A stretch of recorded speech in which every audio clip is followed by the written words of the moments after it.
నమస్కారం, సుమన్ టీవీకి స్వాగతం. శ్రీచక్రపీఠ వ్యవస్థాపకులు, ప్రముఖ జ్యోతిష శాస్త్ర పండితులు ప్రదీప్ జోషి గారు మనతో పాటు ఉన్నారు. గురుగారిని అడిగి మరిన్ని విషయాలు తెలుసుకుందాం. గురుగారు నమస్కారం. శ్రీమాత్రే నమః. గురుగారు, మరి ఈ సూర్యగ్రహణం తర్వాత అంటే కొన్ని రాశుల మీద ఇది ప్రభావం చూపిస్తుందని అంటున్నారు కదా, ఏ రాశుల మీద ప్రభావం చూపించే అవకాశం ఉంటుంది? వాళ్ళు ఏమైనా పరిహారాలను పాటించుకోవాల్సిన అవసరం ఉంటుందా?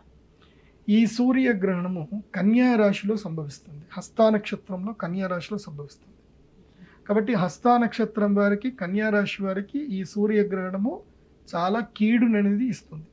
కాబట్టి అక్టోబర్ 2వ తారీఖు నుంచి అక్టోబర్ 18వ తారీఖు వరకు మళ్ళీ చంద్రుడు పూర్ణచంద్రుడు దర్శనమయ్యేంత వరకు ఈ 15 రోజుల పాటు భవానీ దీక్షలు స్వీకరించండి. ఏ వాద విభేదాలకు పోకూడదు, ఎక్కడికి వెళ్ళకూడదు, దూర ప్రయాణాలు పనికిరాదు. 2 వీలర్ నడిపించినప్పుడు జాగ్రత్తగా వెళ్ళండి. అనారోగ్య పరిస్థితులు వస్తాయి, రోగాలు వస్తాయి. కొంచెం సమస్య టైం బాగాలేదు ఎవరికి? కన్యా రాశి వారికి. 4 రాశుల వారికి బాగా ఉండదు, 4 రాశుల వారికి బాగా ఉంటుంది, 4 రాశి వారికి సామాన్యంగా ఉంటుంది. అవి ఏ ఏ రాశిలో చెప్తాను, జాగ్రత్తగా చూసుకోండి. ఇది పరాశర సంగీత ప్రకారం చెప్తున్నాను. ఇంతకు మునుపు నేనే చెప్పాను, అది వేరే సాంప్రదాయ ప్రకారము, గర్గ సాంప్రదాయ ప్రకారం చెప్పాను. ఇప్పుడు పరాశర సంహిత ప్రకారం చెప్తున్నాను. ఇది యాక్యురేట్. కలవు పరాశర ఉచ్యతే అని చెప్పేసి అన్నారు. కాబట్టి ఇంతకు మునుపు నేనే ఒక వీడియో చేశాను, అందులో వేరే రాశులు చెప్పాను. అది కాకుండా అది అప్పుడు ఆ సమయానికి నాకు అదే అవైలబుల్ ఉంది కాబట్టి అప్పుడు అది చెప్పాను. కాబట్టి అది కాకుండా దీన్ని ఫాలో అవ్వండి. ఇది కొంచెం ఇదంతా జాగ్రత్తగా వినండి. ఇది ఎప్పుడైనా సరే గ్రహణం ఏర్పడినప్పుడు కన్యా రాశిలో గ్రహణం ఏర్పడింది. గ్రహణం ఏర్పడిన రాశి నుంచి, గ్రహణం ఏర్పడి ఏదైతే రాశిలో గ్రహణం ఏర్పడుతుందో తమ రాశి నుంచి ఆ గ్రహణ రాశి, తమ రాశి నుంచి ఆ గ్రహణ రాశి 12వ స్థానము, 8వ స్థానము, 4వ స్థానము, 1వ స్థానము అవుతే గనక వారికి కీడు. అంటే తమ రాశి నుంచి. ఇప్పుడు ఉదాహరణకి తులారాశి, కన్యా రాశి వారికి ఎక్కడ జరుగుతుంది అంటే తమ యొక్క జన్మస్థానం జరుగుతుంది. అంటే 1వ రాశిలో సూర్యగ్రహణం ఏర్పడుతుంది. కాబట్టి కన్యా రాశి వారికి ఈ గ్రహణం అరిష్టము. అలాగే తులారాశి వారికి తమ రాశి నుంచి 12వ రాశిలో ఈ యొక్క గ్రహణం జరుగుతుంది. కాబట్టి తులారాశి వారికి కూడా ఈ గ్రహణము అరిష్టము. అదేవిధంగా కుంభరాశి వారికి తమ రాశి నుంచి 8వ స్థానములో ఈ గ్రహణం జరుగుతుంది. కాబట్టి కుంభరాశి వారికి అరిష్టము. అదేవిధంగా మిథున రాశి వారికి తమ రాశి నుంచి 4వ స్థానంలో ఈ యొక్క గ్రహణం సంభవిస్తుంది. కాబట్టి వాళ్ళకు కూడా అరిష్టం. అయితే ఈ అరిష్టాలు ఏ విధంగా ఉంటాయని చెప్తాను. కన్యా రాశి వారికి జన్మస్థానంలో జరుగుతుంది. కాబట్టి కన్యా రాశి వారికి అనారోగ్యము, తర్వాత ఏమైనా దెబ్బలు తాకడము, తర్వాత మానసిక వ్యధకి గురవ్వడము, తర్వాత కీర్తి ప్రతిష్టలు పోగొట్టుకోవడము, ఇలాంటివన్నీ కూడా జరుగుతాయి. మానసిక వ్యధ ముఖ్యంగా శరీరానికి, మనస్సుకు ఇబ్బంది కలుగుతుంది. కాబట్టి కన్యా రాశి వారు జాగ్రత్తగా ఉండాలి. ఇక తులారాశి వారికి 12వ స్థానంలో సంభవిస్తుంది. కాబట్టి వాళ్ళకి ఆస్తులు పోగొట్టుకోవడము, ఖర్చులు ఎక్కువైపోవడము, డబ్బులు బాగా పోవడము, ఎవరి దగ్గరైనా మోసపోవడము, ఇలాంటివన్నీ కూడా జరుగుతాయి. కాబట్టి తులారాశి వారు కూడా ఖర్చుల విషయంలో, ఎక్కడైనా పెట్టుబడులు పెట్టే విషయంలో మాత్రం అప్రమత్తంగా ఉండాలి. ఇక కుంభరాశి వారికి 8వ స్థానంలో జరుగుతుంది. కాబట్టి ఆయుక్షీణము, రోగభయము, అదేవిధంగా శత్రుభయం కూడా వచ్చే అవకాశం ఉంటుంది. రుణ బాధలు కూడా పెరిగే అవకాశం ఉంటుంది. అప్పులు చేసే అవకాశం వస్తుంది. అంటే ఇదేమైనా టైం పీరియడ్ ఏమైనా ఉంటుందా? అంటే 15 రోజులు, మెయిన్గా 15 రోజులు. గ్రహణమైన తర్వాత 15 రోజుల పాటు దాని ఎఫెక్ట్ చాలా ఎక్కువగా ఉంటుంది. ఆ తర్వాత నార్మల్ అయిపోతుంది. ఆ 15 రోజులు జాగ్రత్తగా ఉండాలి. ఆ తర్వాత మిథున రాశి వారికి ఏంటి, ఈ గ్రహణం 4వ స్థానంలో సంభవిస్తుంది. కాబట్టి తల్లిగారికి అనారోగ్యం రావడము, కుటుంబంలో కలహాలు రావడము, ఇల్లు వదిలిపెట్టి బయటకెట్టన పోవడము, ఇవన్నీ కూడా జరుగుతాయి. ముఖ్యంగా వాహన గండము, వాహనాలు కొనుగోలు చేసే విషయంలో జాగ్రత్తగా ఉండాలి. కుటుంబ కలహాలు ఎక్కువగా జరిగే అవకాశం ఉంటుంది. సుఖము కోల్పోతారు. ఇలాంటివన్నీ కూడా మిథున రాశికి జరుగుతాయి. ఇక ఈ గ్రహణం వల్ల మేలు జరిగేటువంటి రాశులు కొన్ని ఉన్నాయి. అవి ఏమిటంటే కనుక ఈ గ్రహణం వల్ల టాప్ నంబర్ 1 మేలు జరిగే రాశి ఒకటి ఉంది. అది వృశ్చిక రాశి. వృశ్చిక రాశి వారికి 11వ స్థానంలో ఈ యొక్క సూర్యగ్రహణం సంభవిస్తుంది. కాబట్టి ఈ యొక్క రాశుల వారికి రాజకీయంగా బాగుంటుంది, లాభాలు కలుగుతాయి. తాము ఎప్పటి నుంచో జరగని పనులన్నీ కూడా జరిగి అద్భుతంగా వాళ్ళకి రాణించే అవకాశం ఉంటుంది. అదేవిధంగా ధనుసు రాశి వారికి 10వ స్థానంలో ఈ యొక్క సూర్యగ్రహణం జరగబోతుంది. కాబట్టి వీళ్ళకి విదేశీ ప్రయాణాలు కానీ, ఉద్యోగ క్షేత్రంలో లాభాలు కానీ, ఆకస్మిక ధనలాభం కానీ, దూర ప్రయాణాలు కానీ కలిసి వస్తాయి వీళ్ళకి. అదేవిధంగా మేషరాశి వారికి 6వ స్థానంలో ఈ యొక్క సూర్యగ్రహణం సంభవించబోతుంది కాబట్టి శత్రువుల మీద విజయాన్ని సాధిస్తారు. కోర్టు కేసులు కానీ ఏమైనా ఇబ్బందులు ఏమైనా ఉన్నా సరే అవన్నీ కూడా సమసిపోయే అవకాశం ఉంటుంది. ఈ 15 రోజులు ఏదైనా ప్రయత్నం చేసి సెటిల్మెంట్ ఏదైనా చేసుకునేది ఉంటే తమ శత్రువుల దగ్గరకు 1 కిలో స్వీట్ వెళ్ళి ఇచ్చేసి ఏదైనా ఒక సెటిల్మెంట్ చేసుకుందామని మాట్లాడుకుంటే ఈ 15 రోజులు కూడా సెటిల్ అయ్యే అవకాశాలు ఉంటాయి. తర్వాత కర్కాటక రాశి వారికి ఈ గ్రహణము 3వ స్థానంలో సంభవించబోతుంది. 3వ స్థానంలో సంభవించడం వల్ల ఏంటంటే స్వీయ ప్రతిపత్తి, ధైర్య సాహసాలు రావడము, అన్నదమ్ముల మధ్య ఉన్న కలహాలు, వైరములు తొలగిపోవడం ఇవన్నీ కూడా జరుగుతాయి. దీనివల్ల కూడా కర్కాటక రాశి వారికి మేలు జరుగుతుంది. సో ఇది మేలు జరిగే రాశులు. మళ్ళీ మేలు జరిగే రాశులు చెప్తున్నాను. వృశ్చిక రాశి, ధనుస్సు రాశి, మేషరాశి, కర్కాటక రాశి ఇవి మేలు జరిగే రాశులు, వీళ్ళకి లాభం కలిగే రాశులు. ఇక మిగతా రాశులు అయితే ఏవైతే ఉన్నాయో ఇది మకర రాశి, మీనరాశి, వృషభ రాశి, సింహరాశి వీళ్ళకి నార్మల్గా ఉంది. అంటే వీళ్ళు పరిహారాలు చేసుకుంటే వీళ్ళకి మేలు జరుగుతుంది, పరిహారాలు చేసుకోకుండా దుష్టులతో గెలిస్తే కీడవుతుంది. కాబట్టి వీళ్ళు కూడా భగవద్ ధ్యానం చేసుకుంటే మంచిది. గురుగారు, మరి సూర్యగ్రహణం అనేది ఏ సమయంలోనే సంభవిస్తుంది? అలాగే ఇప్పుడు చెప్పినటువంటి ఈ రాశులు ఎవరైతే నష్టపోతున్నారో సో ఆ రాశుల వాళ్ళు ఎటువంటి పరిహారాన్ని పాటించుకుంటే బయటపడే అవకాశం ఉంటుంది? ఇది కేతుగ్రస్త కంకణ ఆకార సూర్యగ్రహణం. ఇది సంభవిస్తుంది మన భారతదేశ కాలమాన ప్రకారం, అంటే మన డేట్ ప్రకారమే చెప్తున్నాను. 2 అక్టోబర్ 2024 రోజున రాత్రి 9:13 ఈ గ్రహణము బిగినింగ్ అవుతుంది. ఎండ్ వచ్చేసి 3 అక్టోబర్ 2024 3:17 AM ఇది ఎండ్ అవుతుంది. అంటే 9 నుంచి 3 వరకు ఆల్మోస్ట్ 6 అవర్స్.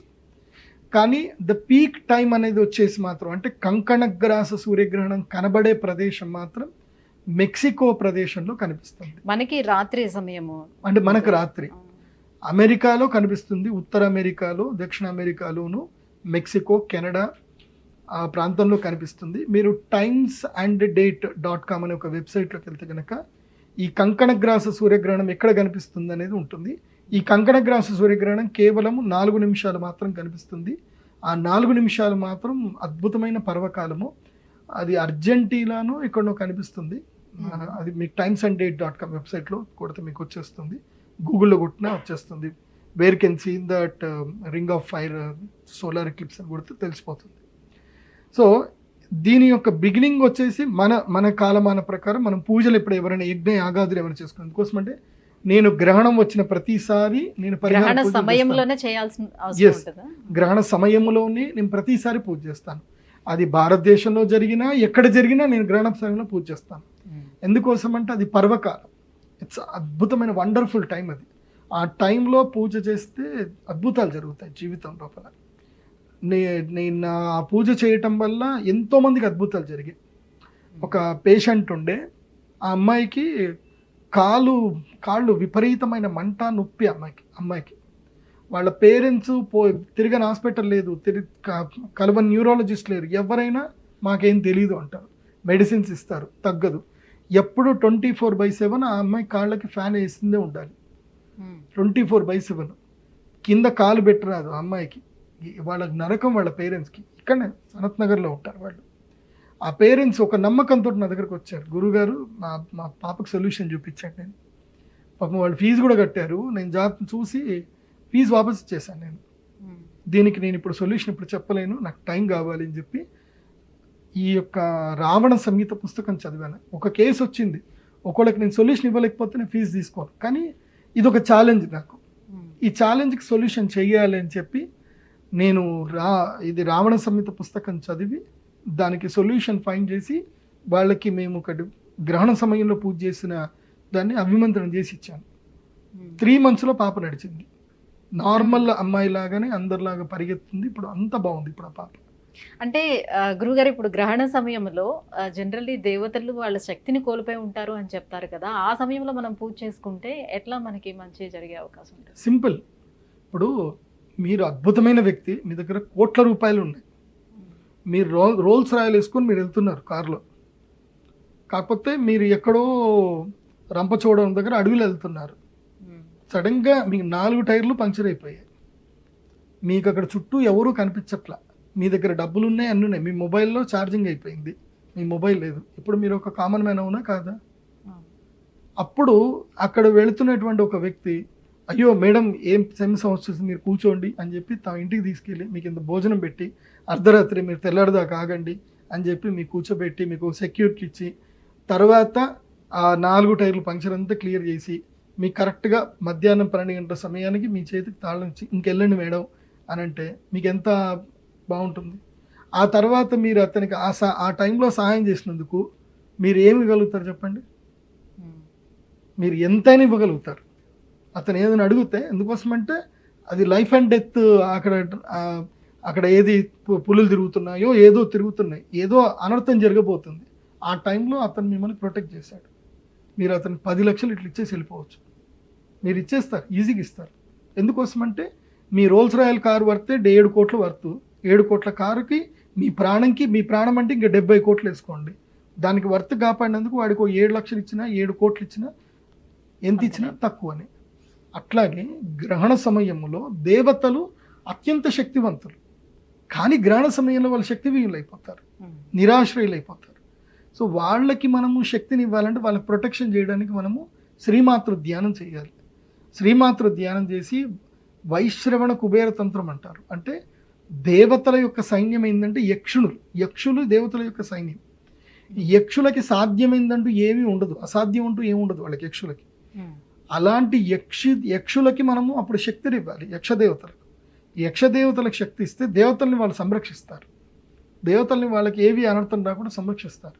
ఆ తర్వాత గ్రహణం అయిపోయిన తర్వాత ఈ యక్షదేవతలకు మనము యజ్ఞం ద్వారా ఎనర్జీ ఇచ్చాం కాబట్టి యక్షరాజు ఎవరు అంటే కుబేరుడు సిరి సంపదలు ఇస్తాడు, సౌభాగ్యాలు ఇస్తాడు, అన్నీ ఇస్తాడు. దేవతలు కూడా మనకి ఏ గ్రహ బాధలు ఏం రాకుండా చూసుకుంటాడు. అందుకే ఇంపాసిబుల్ అనేటివన్నీ కూడా గ్రహణ సమయంలో పాసిబుల్ అవుతాయి. నేను అందుకే ఆటిజం ఉన్న పేషెంట్స్ కానీ ఎవరికైనా సరే ఈ క్లయింట్ నాకు ఇంపాసిబుల్ అనే వాళ్ళందరికీ నేను గ్రహణం అప్పుడు రమ్మని చెప్తాను. నీ జీవితంలో ఇది ఇంపాసిబుల్. మెయిన్ సూర్యగ్రహణం చాలా ఇంపార్టెంట్, చంద్రగ్రహణం కూడా ఇంపార్టెంట్. కాకపోతే చంద్రగ్రహణం స్ట్రెంత్ కొంచెం తక్కువ ఉంటుంది, సూర్యుడికి స్ట్రెంత్ ఎక్కువ. ఎందుకోసమంటే చంద్రుడు కూడా సూర్యుడి ద్వారానే వెలుగుతాడు. సూర్యుడు వెలుగుతాడు. సూర్యుడే లేడనుకో చంద్రుడు కూడా లేనట్టేగా. చంద్రగ్రహణములో చంద్రుడికి మధ్యన భూమి మాత్రం వస్తుంది, సూర్యుడికి మధ్యన భూమి వస్తుంది. సూర్యుడు వెలుగులోనే ఉంటాడు, అంటే హాఫ్ ఆఫ్ ద స్ట్రెంత్ ఉంటుంది. సూర్యుడు యాక్టివ్గానే ఉన్నాడు. కానీ సూర్యగ్రహణంలో ఏం జరుగుతుందంటే చంద్రుడు డీయాక్టివేట్ అవుతాడు, సూర్యుడు డీయాక్టివేట్ అవుతాడు. అందుకే సూర్యగ్రహణం అప్పుడు గ్రహస్థితిలో చూస్తే కుండలిలో సూర్యుడు, చంద్రుడు, రాహు ముగ్గురు ఉంటారు. అందుకే సూర్యగ్రహణం చాలా ప్రభావమైంది, అత్యంత ఎనర్జీ శక్తినిచ్చే సూర్యగ్రహణం.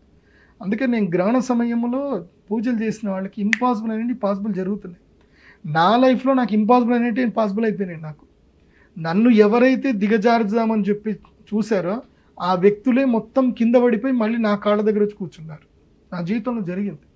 నన్ను నాశనం చేద్దాం అనుకున్న వ్యక్తే నా కాళ్ళ దగ్గర వచ్చి సారీ అని క్షమాపణ చెప్పి నా కాళ్ళ దగ్గర కూర్చునే స్థితికి వచ్చింది. గ్రహణ సమయంలో ఎందుకు మరి టెంపుల్స్ అన్ని కూడా క్లోజ్ చేస్తారు? అదే చెప్తున్నాను. ప్రతి ఒక్క ద్విజుడు, బ్రాహ్మణుడు, పురోహితుడు తమ జీవితాన్ని ఇతరుల కోసం ధారపోస్తారు. వాళ్ళు వేరే వాళ్ళ కోసం వాళ్ళు పూజలు చేస్తారు. గ్రహణ సమయం ఒక్క గంట సేపు వాళ్ళు పూజ చేసుకుంటే వాళ్ళు కనుక ఎనర్జీ సంపాదించుకుంటే వాళ్ళు మళ్ళీ గ్రహణం వచ్చేంతసేపు వాళ్ళ ఎనర్జీని అందరికీ పంచవచ్చు. ఒక్క గ్రహణం సింపుల్, నార్మల్ టైం వేరు, గ్రహణం టైం వేరు. మీకు ఇందాక ఒక ఎగ్జాంపుల్ చెప్పాను. మీకు నార్మల్గా హైవే పైన రోడ్ టైర్ పంక్చర్ అయితే మీరు 100 రూపాయలు ఇచ్చి టైర్ పంక్చర్ చేయించేసుకుంటారు, 1000 రూపాయలు ఇచ్చి పంక్చర్ చేయించుకుంటారు. అదే ఎక్కడో ఎడారిలోకి వెళ్ళిపోయి ఎక్కడో అన్నోన్ ప్లేస్లో మీకు ఏదైనా అనర్థం జరిగితే మీరు 1,00,000 రూపాయలు ఇచ్చి పని చేయించుకుంటారు. So depends on the situation. అట్లాగే గ్రహణ సమయంలో ఒక్క స్వాహకారం, గాయత్రి మంత్రముతో ఒక్క స్వాహకారం ఇస్తే నార్మల్ సమయంలో 1,00,000 స్వాహకారాలు ఇచ్చినంత పుణ్యం వస్తుంది. ఒక్కటే ఒక స్వాహకారం అంటే ఇంత నెయ్యి వేస్తే గ్రహణ సమయంలో 1,00,000 స్వాహకారాలు చేసినంత పుణ్యం వస్తుంది. అందుకే లలితా సహస్రం కూడా చెప్తారు, గ్రహణ సమయంలో లలితా సహస్రం చదువుకోవాలి, కోటి లింగాలను ప్రతిష్టాపన చేసినంత పుణ్యం వస్తుంది గ్రహణ సమయంలో కనుక చేస్తే. సూర్యగ్రహే మహానద్యౌ ప్రతిమా సన్నిధౌ వా జప్తువా సిద్ధమంత్రో భవతి. గణపతి మంత్రం సిద్ధమంత్రం అవ్వాలి అని అంటే సూర్యగ్రహణం అప్పుడు గణపతి మంత్రం చదువుకోవాలి. గణపతి సిద్ధి అవుతాడు. గణాలకు అధిపతి గణపతి. ఆ గణాలను సంరక్షించడానికి గణపతి మంత్రం అప్పుడు సిద్ధం చేసుకుంటే అద్భుతాలు జరుగుతాయి. అందుకోసమే సూర్యగ్రహణము జీవితంలో అద్భుతాలు జరగాలంటే సూర్యగ్రహణం. ఆ టైంలో వెళ్ళి ఎవరైనా మహానుభావులు పూజ చేస్తుంటే వాళ్ళ దగ్గరికి వెళ్ళి కూర్చొని చేతులు పట్టుకొని కూర్చొని అయ్యా మాకు ఏదైనా ప్రసాదం ఇవ్వండి అని అడుక్కోవాలి. సూర్యగ్రహణం అంత గొప్పది. ఆ ఒక్క టైం అల్టిమేట్ టైం అది. అందుకోసం మీరు దీనికి నేను మామూలు చెప్పట్లే, రావణ సంహిత చదవండి, మీకు రావణ సంహితలో అన్ని విషయాలు తెలుస్తాయి. అగస్త్య సంహిత చదవండి, చాలా విషయాలు ఉంటాయి. ఇవేవి చదవరు, ఇష్టం ఏదో 4 పుస్తకాలు చదువుకుని అని వచ్చేసా అంట. దీనికి సూర్యాస్తమయం తర్వాత ఆదిత్య హృదయం లాంటివి చదవకూడదు అని చెప్తారు కదా, గ్రహణం అప్పుడు కూడా అంతేనా? గ్రహణం అప్పుడు నువ్వు ఏ మంత్రం చదివినా అది నీకు 1,00,000 రెట్లు శక్తి ఇస్తుంది. అది ఎవరు చెప్పారు? ఆదిత్య హృదయంలో, ఆదిత్య హృదయ స్తోత్రంలో అది లేనే లేదు. సూర్యాస్తమయం అయిన తర్వాత ఆదిత్య హృదయం చదవకూడదు అని ఆదిత్య హృదయ స్తోత్రంలో ఉందా? లేదు, కానీ కొంతమంది పండితులు చెప్పేది అదే కదా. చెప్తారు, వాళ్ళ ఇష్టం వాళ్ళు చెప్తారు. సూర్యాస్తమము మన కంటికి మాత్రమే సూర్యాస్తమం. సూర్యుడు ఎప్పుడూ అస్తమించడు. కాకపోతే ఒక సాంప్రదాయ ప్రకారం ఏంటంటే ఆదిత్య హృదయ స్తోత్రము సంధ్య వేళల్లో చదవాలి, సూర్యోదయం అప్పుడు చదవాలని ఉంటుంది. ఆదిత్య హృదయ స్తోత్రం చెప్పిన అగస్త్యుడు రాముడికి ఆదిత్య హృదయ స్తోత్రం చెప్పాడు అగస్త్యుడు. మరి చెప్పినప్పుడు ఇది కూడా చెప్పాలిగా, రామాయణంలో లేదు కదా. మరి అది ఉంటే నేను ఒప్పుకుంటా. అది ఎవరు ఇష్టం వచ్చినట్టు వాళ్ళు చెప్పుకుంటారు, అట్లా చెప్పకూడదు. దేనికైనా ప్రమాణం అనేది ఉండాలి. ఇప్పుడు నేను రీసెర్చ్ చేశాను, నేను పిహెచ్డి సబ్మిట్ చేసేటప్పుడు ప్రతి ఒక్క దానికి రిఫరెన్స్ అడుగుతారు.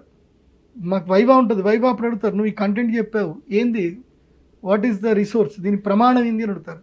మా దగ్గర ప్రమాణం ఉంటుంది. మీరు కంచిపీఠం వెళ్ళి చూడండి, కంచి స్వాముల ముందు అందరు కూర్చు జ్యోతిష పండితులు అందరూ డిస్కస్ చేస్తూ ఉంటారు. వాళ్ళు నోటికి వచ్చింది మాట్లాడడానికి లేదు, ప్రమాణం చెప్పి మాట్లాడాలి. సో ప్రమాణం లేకుండా మాట్లాడుతా అంటే కుదరదు.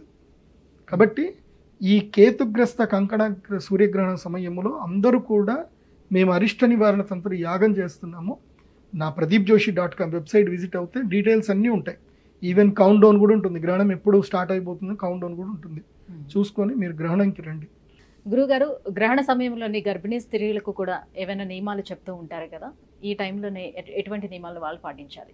సింపుల్, ఎక్కడైతే గ్రహణం కనిపిస్తుందో అక్కడ గర్భిణీ స్త్రీలు మాత్రం తప్పకుండా ఎట్టి పరిస్థితుల్లో బయటకు రాకూడదు, ఇంట్లోనే పడుకోవాలి. ఇంట్లో ఎక్కడ వెలుతురు పడకుండా చూసి పడుకోవాలి. ఎక్కడ మెక్సికో, అమెరికా, కెనడా ఎక్కడెక్కడ కనిపిస్తుందో ఆ ప్రాంతం వారు మాత్రం తప్పకుండా గ్రహణ నియమాలు పాటించాలి. తప్పకుండా గర్భం మీద చేతులు పెట్టుకోవాలి, ఒకవైపు తిరిగి పడుకోవాలి కానీ సుషుప్తి అవస్థకి వెళ్ళకూడదు, అంటే పూర్తి నిద్రావస్థ వెళ్ళకూడదు. మెలకువనే ఉండాలి, గర్భం మీద చెయ్యి వేసి ఉండాలి, నారాయణ నామస్మరణ చేస్తూ ఉండాలి. వెలుతురు ఇంట్లో పడకుండా చూసుకోవాలి. ఆహారం తినకూడదు, పండ్లు పలహారాలు తినొచ్చు, పాల పదార్థాలు తినకూడదు, మంచినీళ్ళు తాగొచ్చు. ఇది అయితే ఇండియాలో ఉండేటువంటి వాళ్లకు గ్రహణ నియమాలు లేవు, కానీ ఈ గ్రహణ ప్రభావం, సూర్యకిరణ ప్రభావం ఎక్కడైనా ఉంటుంది. కాబట్టి గర్భిణీ స్త్రీలు ఇంట్లోనే ఉండండి. రాత్రి 8 గంటల నుంచి ఉదయం 5 గంటల వరకు ఇంట్లోనే ఉండండి, ఎక్కడికి బయటకు రావద్దు. ఒకవేళ గనక మీకు బాత్రూమ్లు బయట ఉన్నాయి, బయటకు రావాల్సి వస్తుంది అని అంటే దుప్పటి కప్పుకొని గొంగడి బట్ట ఏదైనా కప్పుకొని బయటకు రండి. కాకపోతే నేను గర్భిణీ స్త్రీలకు చెప్పేది ఏంటంటే, from the 1st month onwards అనుకోండి, కన్సీవ్ అయిన దగ్గర నుంచి 9th మంత్ ఇంకా రేపు డెలివరీ అవుతుంది అన్న వరకు ఉన్న గర్భిణీ స్త్రీలు అందరికీ చెప్తున్నాను, మీరు 2 అక్టోబర్ రోజున కంప్లీట్గా హౌస్ అరెస్ట్ అయిపోండి. ఎక్కడికి బయటకు వెళ్ళకండి. ఉద్యోగాలు ఏమన్నా ఉంటే మీరు మానేసేయండి, కావాలంటే ఆ రోజు లీవ్ పెట్టుకోండి. ఇండియాలో అంటే ఇంక రాత్రి వస్తుంది కాబట్టి ఇంక నిద్రించే సమయం రాత్రైనా ఉదయమైనా ఆ గ్రహణ వేధ అనేది గర్భిణీ స్త్రీల మీద పడుతుంది. వేద ఉంటుంది కాబట్టి ముఖ్యంగా 7, 8, 9 నెలల గర్భం ఎవరికైతే ఉంటుందో వాళ్ళకి గర్భవేద ఉంటుంది. అది ఎక్కడ జరిగినా గర్భవేద ఉంటుంది. కాబట్టి ఎక్కడి బయటకు వెళ్ళకండి. అక్టోబర్ 2వ తారీఖు హౌస్ అరెస్ట్ అయిపోండి, ఇంట్లోనే ఉండండి, ఫోన్ దూరం పెట్టండి, చక్కగా భాగవతం పుస్తకం చదవండి. ఇంకా అంతకుమించి ఏం చేయకండి. మంచిగా పడుకోండి, మంచిగా తినండి. అన్నం తినొచ్చు, ఇండియాలో ఉండేవాళ్ళు భోజనాలు అన్నీ చేయొచ్చు, ఏదైనా తినొచ్చు, తినడానికి ఏ దోషం లేదు. వీళ్ళు నిద్రావస్థలో ఉంటారేమో కదా, 9 గంటల సమయం పడుకోండి, హ్యాపీగా పడుకోండి. సుషుప్త అవస్థలు కూడా వెళ్ళిపోవచ్చు. ఇండియాలో ఉండేటువంటి వాళ్ళు హ్యాపీగా పడుకోవచ్చు. 8 నుంచి 5 దాకా హ్యాపీగా పడుకోండి. 8 గంటలకే పడుకోండి. మీకు నిద్ర ఎప్పుడు 5 గంటల తర్వాత ఎప్పుడు మెలుగుతుంది అప్పుడు లేవండి. కాకపోతే మధ్యలో లేస్తే మాత్రం బయటకు అయితే వెళ్ళకండి, వెళ్ళాల్సి వస్తే దుప్పటి కప్పుకొని వెళ్ళండి, అంతకుమించి ఏం లేదు. కాబట్టి మేము ఆచరిస్తున్న ఈ వైశ్రవణ తంత్ర యాగములో ఎవరైనా మీ గోత్రనామాలు చెప్పించుకొని కూడా జాయిన్ అవ్వచ్చు. మళ్ళీ ఇది అనుకుంటున్నారేమో, ఇది ఏదో చెప్పి ప్రదీప్ జోషి సంపాదించుకుండే అనుకుంటున్నారేమో. నేను ₹1 సంపాదించుకునేది లేదు. మీరు పెట్టేదంతా అమ్మవారి ఆలయ నిర్మాణానికి పెడుతున్నాము. నా పర్సనల్ లైఫ్లో నేను సంపాదించుకున్న కన్సల్టేషన్ ఫీజు తోటి నేను సంవత్సరానికి హ్యాపీగా సంపాదించుకుంటున్నా. ఏది నేను వేరే రియల్ ఎస్టేట్ బిజినెస్లోనే హ్యాపీగా సంపాదించుకుంటున్నా. మీరిచ్చే గోత్రనామాలు చెప్పించుకునే డబ్బులతోటి నేను నా పర్సనల్ లైఫ్ అస్సలు వాడుకోను. ఎందుకోసమంటే నాకు తెలుసు అది పెద్ద లత్త.